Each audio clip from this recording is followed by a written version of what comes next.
الحمد لله وحده والصلاة والسلام على من لا نبي بعده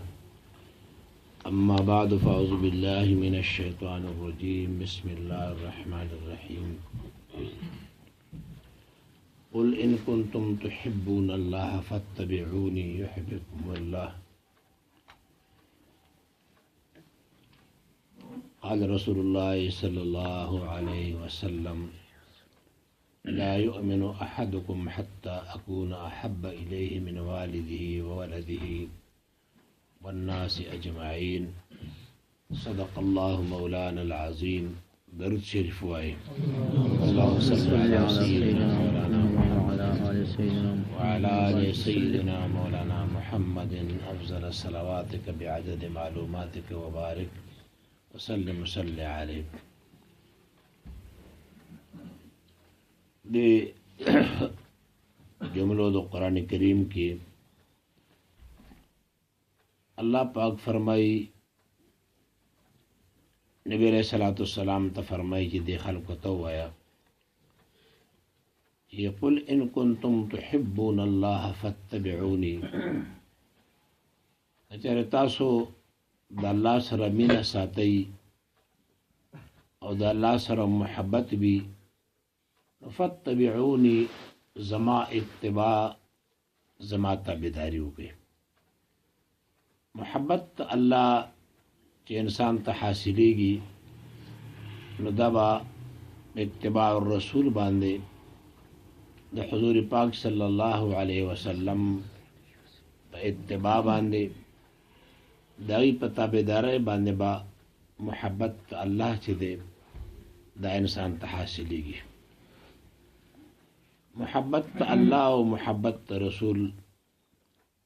ادوار یو شے دے دا چاہ دا اللہ سر محبت وی اللہ سر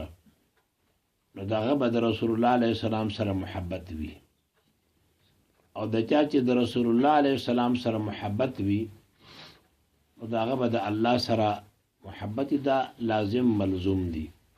دانا شکے دے دیو سری دا اللہ سر محبت وی اور دا رسول اللہ علیہ السلام سر نبی یا دا رسول اللہ علیہ السلام سر محبت وی دا اللہ سر دے نبی دانا شکے دے. محبت رسول علاقی دی یو دا محبت علاقہ چی دا اغا جمال دے یوشی کی حسن موجود وی جمال موجود وی دا حسن او دا جمال دا وجنا اغا شید دا سڑی پا نظر کی محبوب او غرر دی. دوائم علاقہ دا محبت اغا کمال دی. یہ انسان کی سا کمال اللہ خی دا اغی کمال دا وجنا دا غصر دا خلق منا و محبت وی. درم علاقہ اغا قرب او نزدیکت دے دا چا سر قرب وی نزدیکت وی سرشتہ وی دا غیر رشتے و دا قرب دا وجنا محبت پیدا کی. سالورم علاقہ دا محبت چے دے اغا احسان دے سوک دا چا سر احسانو کی دا دے سڑی دا غفل محسن سرا محبت او مینہ پیدا کی گی. او دا سلور وڑا شزونا کا جمال دے کا کمال دے کا قرب دے کا احسان دے دا دری وڑا سلور وڑا شزونا دا حضور پاک علیہ السلام پذات کی دے تمام ہا موجود تھی. جمال دا نبی علیہ السلام مشہور دے حضور پاک علیہ السلام تا اللہ پاک سمرا حسن برکڑو. دا نبی علیہ السلام نا چاہتا پوسو کو چاہتا خستے او کو یوسف علیہ السلام خستہ دے. حضور پاک علیہ السلام ورطا جواب ورکو چی انا ملیح و اخی یوسف صبیح زا غنم رنگ ما او زما ورور یوسف علیہ السلام سپین دی په عربو کې محبوب ترین رنگ چې دی هغه غنم رنګي ده او تقریبا معاشره کې هم زیات تر غنم رنګي چې دا خلکو ته پسند او بهتر ده دومره یادو ساتئ چې مشهور خداره چې یوسف علیه السلام ته الله ډېر حسن ورکړو او حقیقت هم دا چې الله حسن ورکړو نو د یوسف علیه السلام حسن ښکارو آخر کو لیدو او د نبی علیه السلام حسن مخفي او پټو کله کله به د هغې حسن اظهار وشو لکه یو صحابي رضی الله تعالی عنه فرمایي چې زه مسجد نبوي کې ناست وم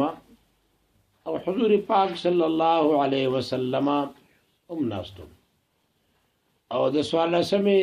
سپوږمۍ وه شپه وه ما به سپوږمۍ ته کتل او ما به د نبي علیه السلام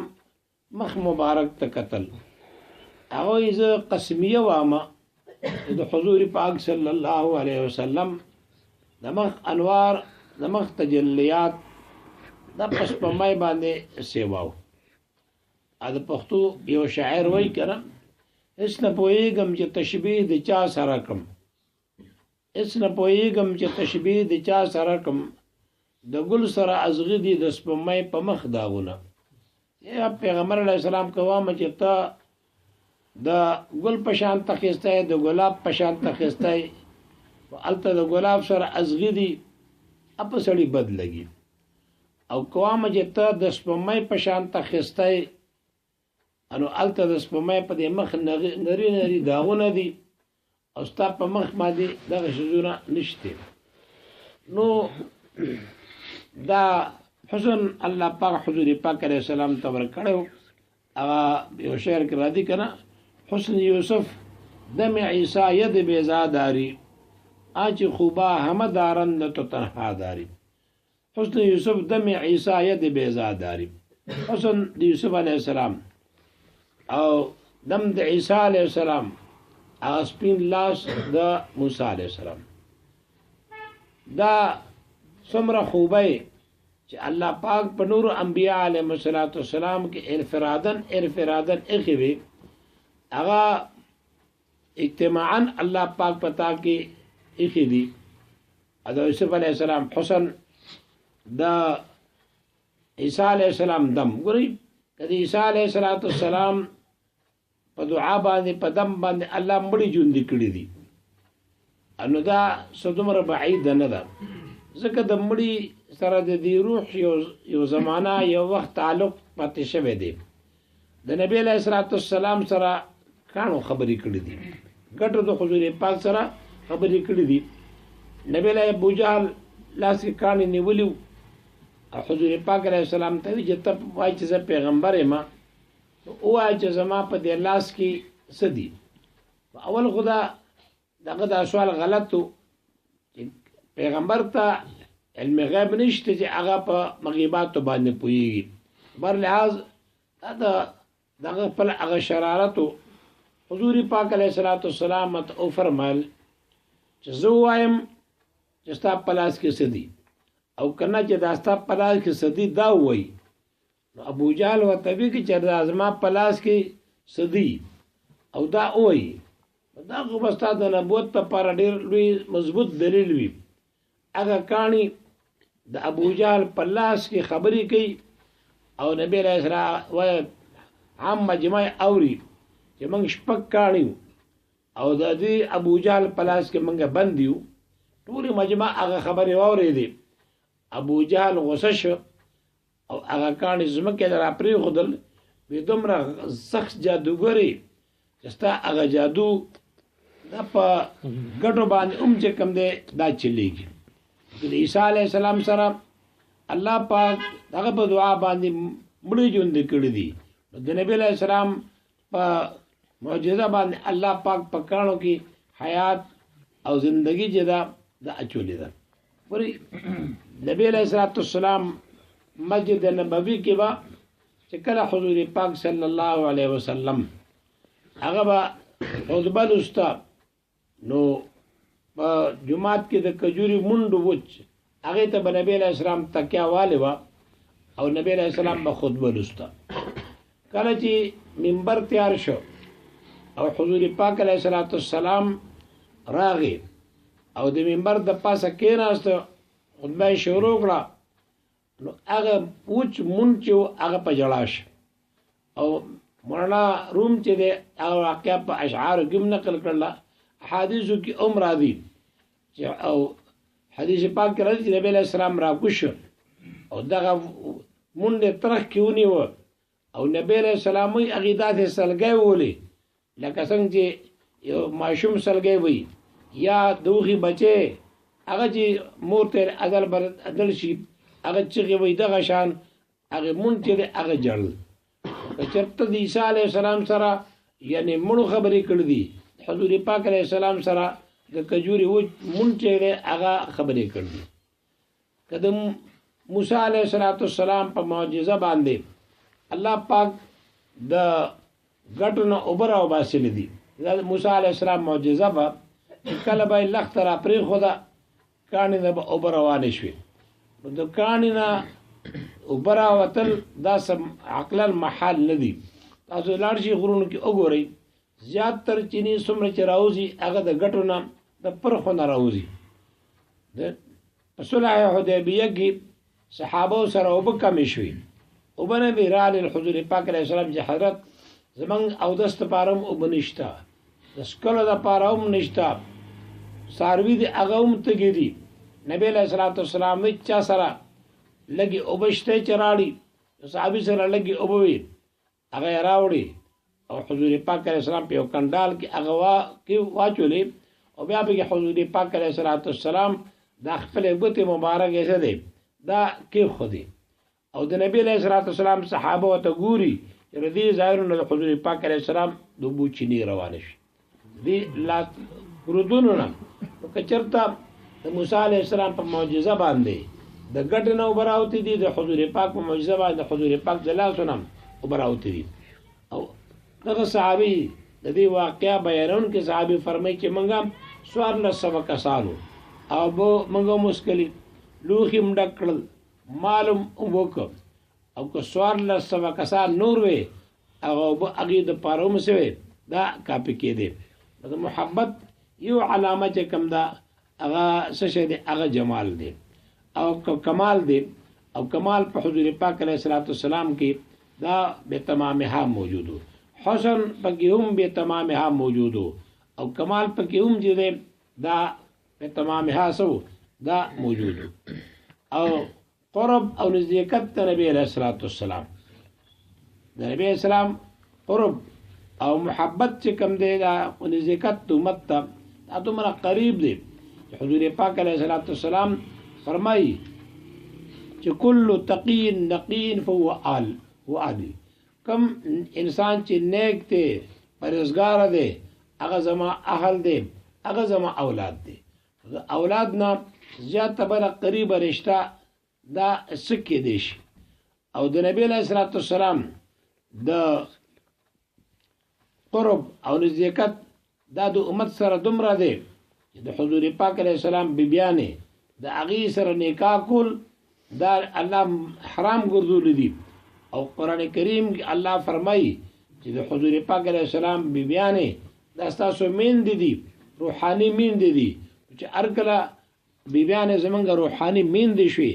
حضور پاک علیه السلام زمونږ روحاني پلار شو نو د پلار او د زوی ترمنځ د دې نه زیاته قریبه رشته خو بله نشته چې کومه رشته د پلار او د زوی ترمنځ وي د حضور پاک علیه السلام کې قرب موجود دی. احسان د نبی علیه السلام دومره دی نن که موږ تاسو ته د هدایت حاصل دی او موږ په ایمان راوړ دی او موږ مسلمانان یو دا د حضور پاک علیه السلام برکات دي او دا د حضور پاک علیه السلام هغه احسان دی د امت سره چې نن امت چې دی امت اجابت هغه د ایمان او د اسلام په رنګ باندې رنګ دی دا ټول د حضور پاک علیه السلام هغه احسان دی او د حضور پاک علیه السلام هغه نیکي ده د خپل امت سره. د محبت مختصر دا چې د محبت څلور علاقې څلور اسباب د محبت دي دغه څلور وړه علاقې څلور وړه اسباب دا په حضور پاک علیه السلام کې موجود دي دی وجنه بعض خلک وایي محبت د نبی علیه السلام سره عقلی دی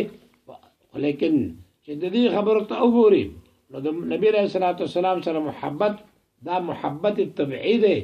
اول محدثین لګي چې اول کې د حضور پاک علیه السلام سره محبت دا محبت عقلی وي ابتدا کې بیا انتها کې د حضور پاک علیه السلام هغه محبت او مینه چې دا هغه بیا طبيعي وګرځي او لکه څنګه چې د مور پلار سره محبت دا محبت طبيعي دی